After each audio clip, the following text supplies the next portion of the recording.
ত্ৰিভুজ অধ্যায় 6 অনুক্ৰিয়া 6.1 কুৱেশ্যন আমি আলোচনা কৰিম। কি কৈছে 1 নম্বৰ কুৱেশ্যনটো কাকৰ বান্ধনীত দিয়া শুদ্ধ শব্দৰ সহায়ত খালী ঠাই পূৰ কৰা। সকলো বৃত্তই কি সৰ্বসম হয় নে সদৃশ হয়? আমি যেতিয়া ত্ৰিভুজৰ চেপ্টাৰটো আলোচনা কৰিছিলোঁ, ইন্ট্ৰডাকশ্যন কৰিছিলোঁ, তেতিয়া আমি কি কৈছিলোঁ? সকলো বৃত্তই কি বুলি কৈছিলোঁ? সদৃশ। সকলোবোৰ বৰ্গই সদৃশ। আমাৰ সদৃশ নে সৰ্বসম? সকলোবোৰ বৰ্গই সদৃশ আৰু সকলো ত্ৰিভুজ সদৃশ। সমদ্বিবাহু নে সমবাহু? মই কি কৈছিলোঁ ইন্ট্ৰডাকশ্যন পাৰ্টত? সকলো সমবাহু ত্ৰিভুজে সদৃশ। সমসংখ্যক বাহু থকা দুটা বহুভুজ সদৃশ হ'ব যদিহে ইহঁতৰ অনুৰূপ কোণবিলাক সমান, ইহঁতৰ অনুৰূপ বাহুবিলাক সমানুপাতিক। ইয়াত কেতিয়াবা সমানুপাতিকৰ আগত থাকিব পাৰে বা পিছত থাকিব পাৰে, কিন্তু তোমালোকে চৰ্ত দুটা দিয়া আছিলে ইহঁতৰ অনুৰূপ কোণবিলাক সমান হয় আৰু ইহঁতৰ অনুৰূপ বাহুবিলাক সমানুপাতিক। চোৱা মই প্ৰথমটো কুৱেশ্যনটো কি আছিলে?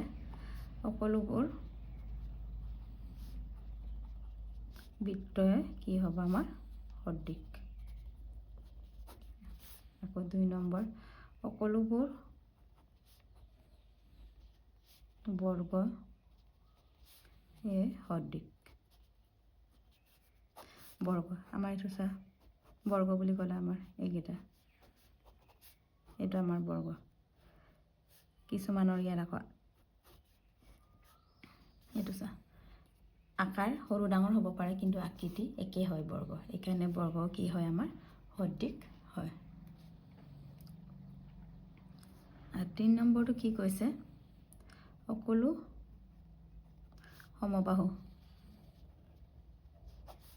ত্ৰিভুজ সদৃশ হয়।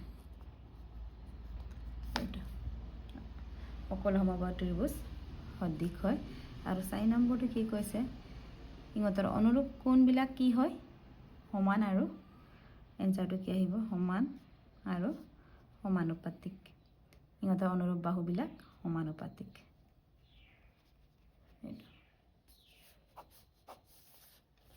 এতিয়া আকৌ নেক্সট 2 নম্বৰটো চাওঁ। 2 নম্বৰটো কি হৈছে? তলত উল্লেখ কৰাবিলাকৰ দুটা ভিন্ন উদাহৰণ দিয়া। এযোৰ সদৃশ চিত্ৰ। এযোৰ সদৃশ চিত্ৰ বুলি ক'লে আমাৰ বৃত্ত দুটা। এই বৃত্ত দুটা মই কি কৈছিলোঁ? সদৃশ। তোমালোকে এনেকৈ লিখিব পাৰা, এটা 4 চেণ্টিমিটাৰ ব্যাসাৰ্ধৰ বৃত্ত আৰু 6 চেণ্টিমিটাৰ ব্যাসাৰ্ধ। মানে আকাৰ সৰু ডাঙৰ হ'ব পাৰে, কিন্তু আকৃতি একেই হয়। ব্যাসাৰ্ধৰ বৃত্ত সদৃশ হয়। আকৌ 2 নম্বৰটো কি আছে? এযোৰ অসদৃশ চিত্ৰ। এটা ত্ৰিভুজ আৰু এটা বৃত্ত। এইটো এটা ত্ৰিভুজ আৰু এটা বৃত্ত অসদৃশ। লিখিব পাৰা এটা ত্ৰিভুজ, এটা ত্ৰিভুজ আৰু এটা বৃত্ত অসদৃশ হয়। এনেদৰে তোমালোকৰ উদাহৰণ দিব পাৰা, বা ইয়াত বৃত্তৰ ঠাইত বৰ্গ দুটাও ল'ব পাৰা, বা ইয়াত ত্ৰিভুজ আৰু বৃত্তৰ ঠাইত এটা বৰ্গ আৰু বৃত্ত, বা ত্ৰিভুজ বা বৃত্ত তেনেকৈ ল'ব পাৰা। ত্ৰিভুজ বা বৰ্গ বা বৃত্ত বা বৰ্গ এনেকৈও লৈ থাকিব পাৰা অসদৃশ হ'বলৈ। এতিয়া নেক্সট প্ৰশ্নটো চোৱা। এতিয়া 3 নম্বৰ প্ৰশ্নটো কৈছে তলত দিয়া চতুৰ্ভুজ দুটা সদৃশ হয়নে নহয় উল্লেখ কৰা। দেখাতে গম পাইছোঁ সদৃশ নহয়, আকাৰ আকৃতি একো মিল নাই, সেইকাৰণে এইটো কি হ'ব? সদৃশ নহয়। এতিয়া 4 নম্বৰটো তলৰ কোনকেইটা নিশ্চিতভাৱে ইটোৰ সদৃশ হয়? যিকোনো দুটা ৰম্বাস, যিকোনো দুটা সমকোণী ত্ৰিভুজ, যিকোনো দুটা উপম পঞ্চভুজ, আৰু যিকোনো দুটা সমবাহু ত্ৰিভুজ। এতিয়া আমি চাওঁ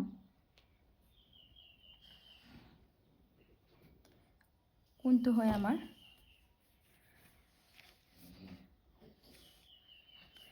যিকোনো দুটা ৰম্বাস। এতিয়া ৰম্বাসটো চোৱা, এটা আমাৰ ৰম্বাস। মানে এইটো দেখাত একেই হয় হয়নে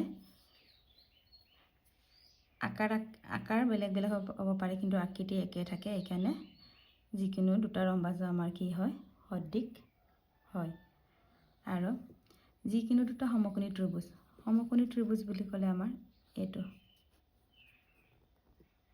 কিন্তু এই বাহু দুটাৰ মান বেলেগ বেলেগ হ'ব পাৰে কিন্তু এইটো 90 ডিগ্ৰীয়ে থাকে কিন্তু বাহু দুটা বেলেগ বেলেগ হোৱাৰ কাৰণে আমি কি হ'ব এইটো সদৃশ নহয় যিকোনো দুটা উকম পঞ্চভুজ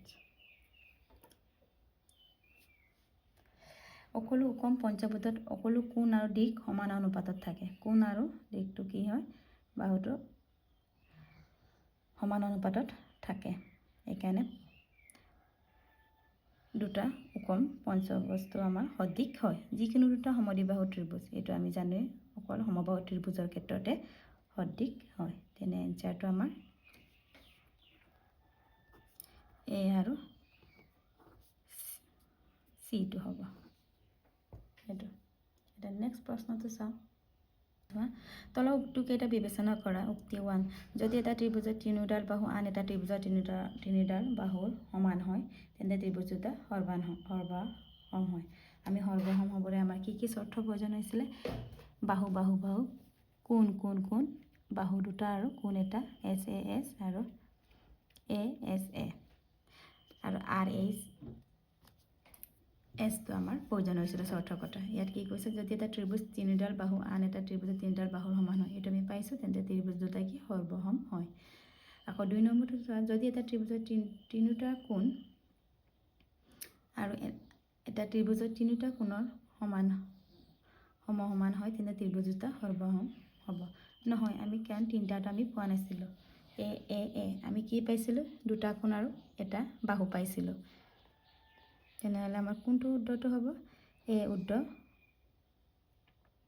2 অকুদ্ধ এ আৰু 2টা অকুদ্ধ এ আৰু 2 দুটা উদ্ধ 1 অকুদ্ধ 2 উদ্ধ আমি প্ৰথমতে আমি বাহু কোনকেইটা চৰ্ত আছিলে আমাৰ সৰ্বসম হ'বলৈ এছ এছ এছ এছ এ এছ আকৌ এ এছ এ আৰু আৰ এইচ এছ আছিলে এতিয়া 1 নম্বৰটো কৈছে ত্ৰিভুজৰ তিনিডাল বাহু আন এটা ত্ৰিভুজৰ তিনিটা বাহু হ'ল এইটো চৰ্ত আমাক উল্লেখ কৰিছে তেনেহ'লে এইটো শুদ্ধ হয় আৰু যদি এটা ত্ৰিভুজৰ তিনিটা কোণ আৰু তিনিটা ত্ৰিভুজৰ এটা ত্ৰিভুজৰ তিনিটা কোণৰ মানে তিনিটা বুলি ক'লে তিনিটা কোণ এইটো চৰ্ত আমাৰ হ'লে সৰ্বসম নহয় আমাৰ কোনটো হ'ব লাগিছিলে দুটা কোণ আৰু এটা বাহু তেনেহ'লে এইটো আমাৰ 2 নম্বৰটো অশুদ্ধ হয় তেনেহ'লে অপশ্যন কোনটোত পৰিলে আমাৰ এনসাৰ